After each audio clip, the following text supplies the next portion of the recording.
Bonjour et bienvenue à cette dernière vidéo de notre 8e semaine de MQG 103. Dans cette vidéo-ci, on va poursuivre encore avec l'optimisation, mais cette fois-ci, on va avoir une mise en situation pour travailler un peu tout ça. Donc, on considère l'exemple 5.1.5. Donc, on nous dit que Eric a une propriété qui vaut aujourd'hui 80 000 $. On sait que la valeur de sa propriété va augmenter de 5 000 $ par année, donc ça va augmenter, c'est une information importante. Et on nous dit donc que après X années, on peut avoir la valeur de sa propriété qui correspond à une certaine fonction, 80 000 plus 5 000 X $. Et pour tenir compte de l'augmentation du coût de la vie, normalement, on va calculer un peu la valeur de la propriété en dollars constants, donc en valeur d'aujourd'hui. Donc on va considérer de l'inflation là-dedans finalement. Donc cette valeur-là, on peut l'obtenir par la fonction y qui est donnée ici. Donc c'est la même chose qu'on avait tantôt, mais qui est multipliée par un certain facteur ici qui fait intervenir notre constante e avec un certain exposant. Donc la question qu'on nous demande ici, c'est à quel moment est-ce que la valeur de la propriété d'Eric va être maximale. Et donc pour faire ça, on va avoir besoin de nos outils de dérivés, donc les outils d'optimisation qu'on est en train de développer ici. Donc, on va faire les mêmes étapes que tout à l'heure. Donc, on a notre fonction. Étape 1, ou étape 0 en fait, étape 0 devrais-je dire, c'est d'aller identifier notre domaine. On se rappelle, là. Et donc, le domaine ici, ça va être quoi? Donc, on regarde la fonction. Ça ici, est-ce qu'il y a une fraction? Non. Est-ce qu'il y a un log? Non. Est-ce qu'il y a une racine? Non. Donc, le domaine en tant que tel serait toutes les réels. Par contre, il faut prendre en considération ici qu'on n'a pas juste une fonction, là, on a un contexte qui est donné avec cette fonction-là. Donc, dans ce cas-ci, le domaine, ce serait tous les x plus grands ou égal à 0. Donc, l'idée ici, c'est qu'on ne remonte pas dans le temps.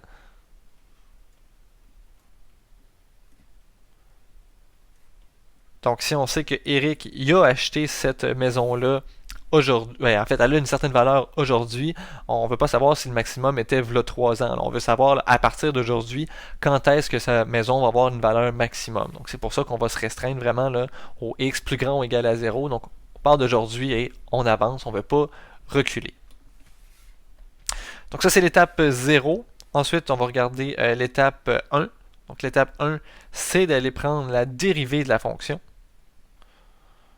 Donc ici, on va prendre y', qu'est-ce que c'est? Donc ça va être 80 000 plus 5 000 x. Donc tout ça multiplié par e à la moins 0.04x.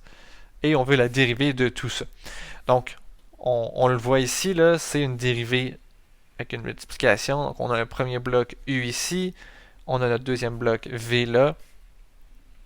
Donc ça ici, on va obtenir premier bloc prime, donc 80 000 plus 5000 x prime fois e à la moins 0.04x plus 80 000 plus 5000 x fois e à la moins 0.04x, tout ça prime. Et là, on dérive chacun des morceaux. Donc, premier morceau ici, on va avoir 5000 e à la moins 0.04x. De l'autre côté, on va avoir 80 000 plus 5000 x fois moins 0.04 x prime e à la moins 0.04 x. Et on continue ici, donc 5000 e à la moins 0.04 x plus, je vais laisser comme ça, là, donc 80 000 plus 5000 x. Donc ici, on va avoir fois moins 0.04 e à la moins 0.04 x. Et donc là, on va essayer de factoriser un peu tout ça, là, juste pour que ce soit plus simple à gérer. Donc on voit qu'on a le e ici et le e ici dans les deux termes. Donc on va mettre e à la moins 0.04x. Qu'est-ce qui me reste? Donc, il me reste 5000 pour le premier terme. Et après, il me reste donc moins 0.04 fois 80 000 plus 5000 x. Et là, on va encore une fois essayer d'aller regrouper tout ça. Donc ici, on a un 5000 qui n'a pas de x, moins 0.04 fois 80 000 qui n'aura pas de x non plus. Donc on va venir regrouper tout ça. e à la moins 0.04x. Donc si je prends mon 5000, en fait je peux le faire au long, là, donc je peux faire mon 5000 ici, et je peux venir distribuer ce moins 0.04 là sur les deux autres termes. Donc on va avoir plus moins 3200 moins 200x, comme ça ici, et là ça va peut-être être plus clair. Donc e à la moins 0.04x, ici il me reste 1800 moins 200x. Donc le rendu là, notre fonction est relativement cute, dans le sens qu'on a des...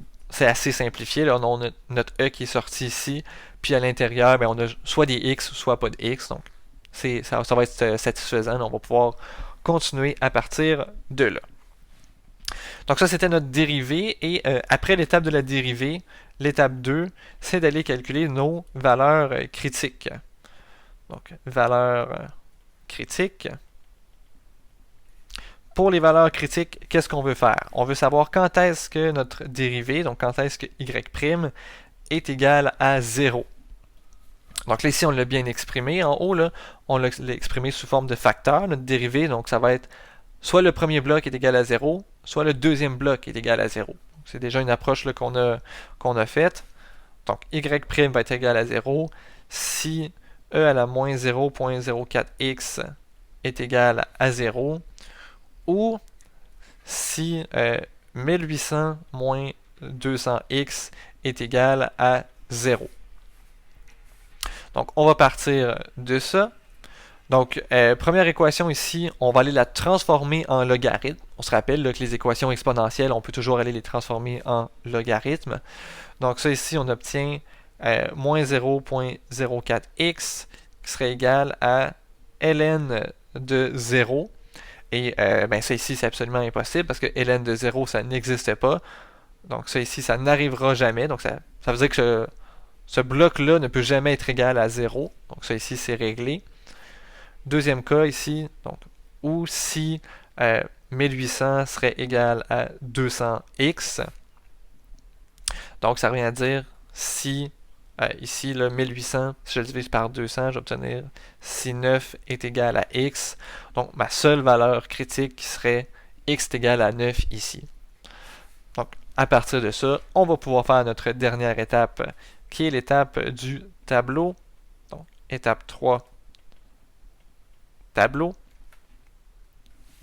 Et donc, on se rappelle, dans le tableau, on a notre ligne de x, notre ligne de dérivée et notre ligne de fonction, comme ça ici. Et notre x, ben, on le fait commencer à partir du domaine. Donc au domaine, ici, on avait dit qu'on ne s'intéressait pas au passé, donc c'est x plus grand ou égal à 0. Donc on part à 0 et on va terminer à l'infini. Et on doit passer par notre valeur critique, ici, qui va être valeur critique de 9. Donc on va venir mettre notre 9 ici, et on va venir faire nos petits encadrés dans notre tableau, comme ça ici. Voilà. On se rappelle, vu que le 9 ici est une valeur critique, à la ligne f' de x, on va avoir un 0. Je vous rappelle aussi que si jamais vous ne vous en rappelez pas de ça, c'est pas grave. Vous avez juste à plugger la valeur de 9 dans votre dérivée et vous allez obtenir 0 automatiquement. Après ça, qu'est-ce qu'on fait? Ben, nous, on veut savoir le signe de f' de x sur les intervalles. Donc, les cellules ici, là, on ne met jamais rien là-dedans. Nous, on veut vraiment savoir dans les intervalles qu'est-ce qui se passe. Donc, pour le premier intervalle, on va prendre un chiffre entre 0 et 9. Prenez absolument n'importe quel chiffre. Donc, disons que moi, je choisis d'aller prendre 1. Donc, on prend 1 et on va plugger cette valeur de 1 là dans notre dérivée. Donc, la dérivée qui est un peu loin, là. Donc, on remplace le x ici par 1 et on regarde qu'est-ce que ça donne. Est-ce que c'est positif? Est-ce que c'est négatif? Ben, dans le cas ici, ça va nous donner quelque chose de positif. Donc, on vient indiquer ça par un plus. Et après, on fait l'autre cellule. Donc, on veut choisir un chiffre qui est entre 9 et l'infini. Disons que je prends 10. Donc, on fait la même chose. On prend ce 10-là, on le rentre dans notre f' de x. Donc, on remplace tous les x par 10 dans l'expression qui est en haut ici. Et en faisant ça, vous devriez trouver quelque chose qui est négatif. Et donc, vu qu'on a rempli cette première ligne-là, on a terminé, on est content. On va passer à la ligne avec le f de x. Donc, on va prendre l'équation qu'on nous donnait au départ, donc L avec le 80 000 plus 5000x multiplié par l'exponentielle moins 0.04x, et on va aller plugger les valeurs. Donc, si je remplace x par 0 là-dedans, qu'est-ce que j'obtiens? Ben, j'obtiens 80 000, qui est ma valeur de départ, donc ça a du sens déjà. Ensuite de ça, je sais que ma dérivée ici est positive, donc ça veut dire que ma fonction est en train d'augmenter. Donc je mets ma petite flèche qui va par en haut pour l'indiquer. Ensuite, je frappe une valeur, donc je frappe la valeur de 9. Donc je peux aller calculer la valeur de f de x quand x est égal à 9. Donc on remplace le x par 9. Et ici, on va trouver 87 209.54. On continue de remplir. Donc ici, on voit que c'est négatif. Donc la dérivée négative, ça veut dire que ma fonction est en train de décroître, donc est en train de diminuer. Et bon, si on se rendait vraiment vraiment loin, là, donc on prend une grande valeur de x, puis on regarde à quoi est-ce que ça va correspondre la valeur, ben on va voir là, que ça va se rapprocher de plus en plus de 0. Donc ici, on pourrait mettre 0.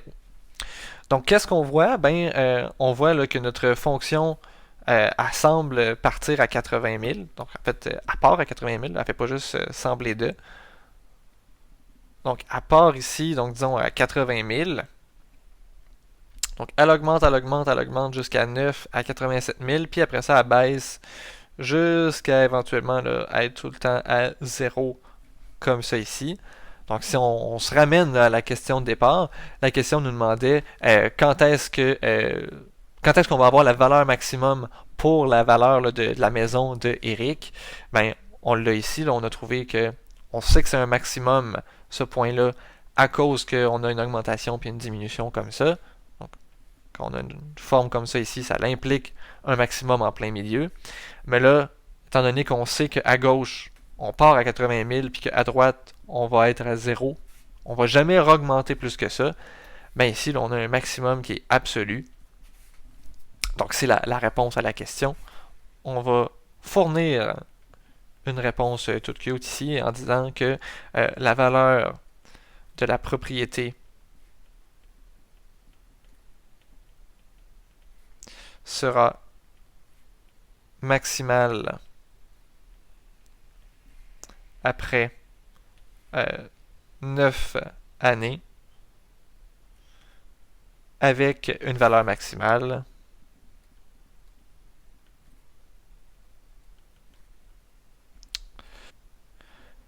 87 209 et 54 $ là, en dollars constants.